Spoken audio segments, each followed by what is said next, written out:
Hello everyone, देखिए अब question number 25। देखो इसमें क्या कहता है, which of the following arguments are correct and which are not correct, give reasons for your answers. तो देखो सबसे पहला वो बोलता है आपको इसमें, if the two coins are tossed simultaneously, इकट्ठे दो कॉइन को टोस्ट किया गया, there are three possible outcomes. अब देखो ये यहीं पर ही रॉन्ग हो गया है, थ्री पॉसिबल आउटकम्स नहीं होती हैं। जिसमें ये बोलता है आपको टू हेड हैं, टू टेल्स हैं और वन ऑफ ईच। देखो ये यहाँ पर गलत हो गया। कैसे? देखो अगर दो कॉइन को टोस्ट कर रहे हैं तो जो टोटल पॉसिबल आउटकम्स हैं वो क्या बनती हैं आपके पास, हेड हेड और या फिर टेल और टेल। और एक बार हेड आ जाए और फिर टेल आ जाए, या फिर क्या होगा आपके पास यहाँ पर, पहले टेल आ जाए और फिर हेड आ जाए। ये चार पॉसिबल केस बन सकते हैं आपके पास, ठीक है। अब देखो उसने यहाँ पर ये बोल दिया कि थ्री पॉसिबल आउटकम्स हैं, जबकि ऐसा नहीं है। वो थ्री क्यों बोल रहा था, वो दो हेड और दो टेल को कंसीडर कर रहा है, ठीक है। लेकिन वो यहाँ पर बोल रहा है और one of each. One of each मतलब क्या, जैसे हेड टेल या टेल हेड, इसको इसने एक ही केस कंसीडर कर लिया। ऐसे तो हम नहीं मान सकते।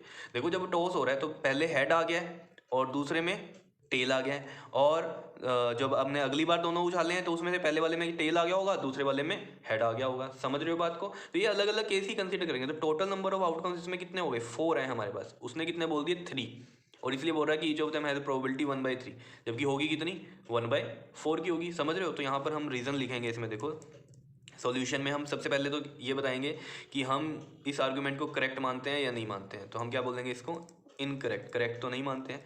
रीज़न क्या लिखोगे, लिखोगे इसमें because there are four possible outcomes, four possible outcomes not three. ठीक है, इतनी बात समझ रहे हो कहानी को? ये था फर्स्ट पार्ट हमारा। सेकंड पार्ट को देख लेते हैं, ये करेक्ट है या नहीं है। ये चीज़ समझ रहे हो ना? देखो एक कॉइन को दो बार टॉस करके देख लिया हमने, तब भी यही केस बनेंगे, या फिर दो कॉइन को इकट्ठा टॉस कर लिया तब भी यही बनेंगे, ठीक है। यहाँ पर इसने जो गलती करी है वो बोले हैं कि तीन पॉसिबल आउटकम्स हो सकती हैं, जिसमें उसने ये वाला जो था ना, ये वाला पार्ट और ये वाला पार्ट, इसको एक ही कंसीडर किया। ऐसे नहीं कंसीडर कर सकते। मान लो ये हमारा फर्स्ट कॉइन है, ये वाला सेकंड कॉइन है, इनको हमने टॉस इकट्ठा ही किया, लेकिन ये कॉइन अलग है, ये कॉइन अलग है, ठीक है। इसमें इस वाले में हेड आ जाए, या फिर दूसरा केस क्या बन सकता है कि इस वाले में टेल आ जाए। समझ रहे हो? तो दोनों अलग अलग केस हैं इस वजह से। सेकंड पार्ट में देखो क्या कहता है, if a die is thrown, die मतलब वही लूडो वाली, ठीक है।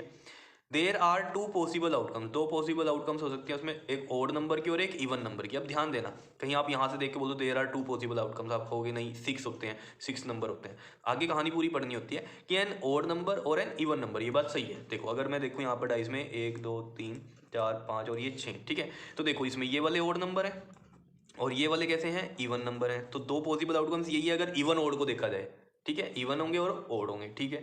कहता है therefore the probability of getting an odd number, odd number की प्रोबेबिलिटी 1/2 है। बिल्कुल सही है, हम इसको करेक्ट लिखेंगे। और जस्टिफाई कैसे करोगे, देखो प्रोबेबिलिटी निकाल दो आप ओड नंबर की।